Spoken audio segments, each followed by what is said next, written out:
Good morning again. This is the part 2 of today's video. Chapter number 2, The Sound of Music, and part 1, Evelyn Gillespie listened to sound without hearing it. Let's move on with page number 18, stanza 3rd. But Evelyn was not going to give up. जो Evelyn थी वो क्या है, give up नहीं कर रही थी. She was determined to lead a normal life and pursue her interest in music. वो क्या है, उनके इरादे पक्के थे एक नॉर्मल लाइफ को जीने के लिए, और वो क्या है, कंटिन्यूसली परस्यू कर रही थी, फॉलो कर रही थी अपना जो इंटरेस्ट था म्यूज़िक में उसको. One day she noticed a girl playing a xylophone and decided that she wanted to play it too. एक दिन उन्होंने नोटिस किया था कि एक जो गर्ल थी वो क्या है, जाइलोफोन प्ले कर रही थी, और उसी टाइम उन्होंने भी डिसाइड कर लिया, किसने, एवलिन गिलेनी ने, कि वो भी क्या है, प्ले करेंगी जाइलोफोन को. Most of the teachers discouraged her, but percussionist Ron Forbes supported her potential. Most of जो टीचर्स थे वो क्या है, उसे डिस्करेज किया करते थे, बट जो परक्यूशनिस्ट रोन फोर्ब्स थे, वन ऑफ हर टीचर्स, वो क्या है, उन्होंने उसे बहुत सपोर्ट किया, उनके पोटेंशियल को बहुत ज़्यादा सपोर्ट किया. Here xylophone is type of a instrument, musical instrument, and percussionist means a person who plays drum, the tabla etcetera. ऐसा पर्सन जो क्या है, तबला या फिर ड्रम प्ले करता हो, उसे हम परक्यूशनिस्ट कहते हैं. He began by tuning to large drums to different notes. जो रोन फोर्ब्स हैं, जो फेमस परक्यूशनिस्ट थे और क्या है, एवलिन गिलेनी के टीचर भी थे, उन्होंने क्या है, एवलिन को म्यूज़िक सिखाने के लिए एक टेक्निक को क्या है, अडॉप्ट किया. उन्होंने दो बड़े जो लार्ज ड्रम्स हैं उनको क्या है, उनकी जो दो डिफरेंट नोट्स को प्ले किया. Don't listen through your ears, he would say. उन्होंने एवलिन को ये बोला कि don't listen through your ears, अपने ईयर से मत सुनो. Try to sense it some other way, इसे क्या है, फील करने की कोशिश करो किसी अदर वे में, सेज एवलिन. देन एवलिन आगे बताती हैं, suddenly I realised I could feel the higher drum from the waist up and the lower one from the waist down.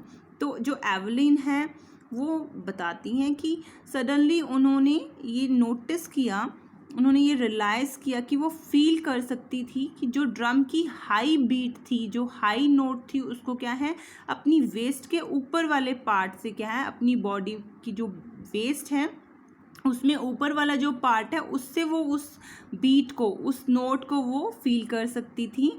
और जो लोअर बीट थी, जो लोअर नोट थी drum की, उसको क्या है, वेस्ट के जो नीचे वाला पार्ट है उससे वो फील कर सकती थी. फोर्ब्स रिपीटेड द एक्सरसाइज, और जो फोर्ब है उन्होंने ड्रम की जो ये दो डिफरेंट बीट को बजाया था, उनको प्ले किया था, नोट्स को बजाया था, उनको क्या है, अगेन उन्होंने रिपीटेडली उन्होंने क्या है, बजाया, प्ले किया. And soon Evelyn discovered that she could sense certain notes in different parts of her body. तो जल्दी ही जो एवलिन है उन्होंने ये बात डिस्कवर कर ली, उन्होंने रियलाइज़ कर ली कि उनकी जो बॉडी है वो डिफरेंट नोट्स को क्या है, फील कर सकती है, और उनकी बॉडी के डिफरेंट पार्ट्स क्या है, डिफरेंट नोट्स को क्या है, म्यूज़िक की नोट्स को क्या है, फील कर सकते हैं. I had learn to open my mind and body to sound and vibrations. जो एवलिन है उन्होंने कहा कि मैंने सीख लिया था कि किस तरह से क्या है, मेरी बॉडी और माइंड को क्या है, ओपन करना है साउंड और वाइब्रेशंस के लिए. The rest was share determination and hard work. जो बाकी चीज़ें हैं जिन्होंने क्या है, बहुत इंपॉर्टेंट रोल प्ले किया है एवलिन गिलेनी की सक्सेस में, वो क्या थी, एक डिटर्मिनेशन, उनका पक्का इरादा, और hard work. She never looked back from that point onward. उसके बाद क्या है, उस पॉइंट से उन्होंने आगे बढ़ने के बाद कभी भी पीछे मुड़ के नहीं देखा. She toured the United Kingdom with the youth orchestra, and by the time she was 16 she had decided to make music her life.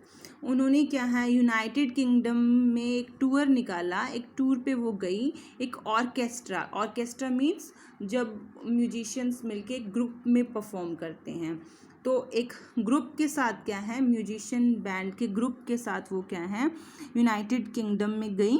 और जब वो 16 साल की थी, 16 ईयर की थी, तो उन्होंने डिसाइड कर लिया था कि वो अपनी लाइफ को क्या म्यूज़िक को ही क्या है अपनी लाइफ बना लेंगी। She audition for the royal academy of music and scored one of the highest marks in the history of academy. तो उन्होंने ऑडिशन दिया रॉयल अकेडमी ऑफ म्यूज़िक में, और उन्होंने अकेडमी की हिस्ट्री में जितने भी हाईएस्ट मार्क्स हैं उनमें से क्या है उन्होंने हाईएस्ट स्कोर किया। She gradually moved from orchestral work to solo performance. वो धीरे धीरे क्या है ग्रेजुअली मीन्स धीरे धीरे स्लोली वो क्या है ऑर्केस्ट्रल वर्क से ग्रुप वर्क से क्या है वो सोलो परफॉर्मेंस पे आ गई थी। अब वो अकेली परफॉर्म करने लगी थी। At the end of 3-year course she had captured most of the top awards. और जो वो अकेडमी थी वहाँ पे उन्होंने 3 ईयर का कोर्स किया था, और उनमें क्या है जो लास्ट ईयर तक क्या है उन्होंने टॉप जो अवार्ड्स थे वो सारे क्या थे कैप्चर कर लिए थे। मतलब अब वो सारे के सारे जो अवार्ड्स थे टॉप अवार्ड्स थे वो उन्हीं को मिले थे।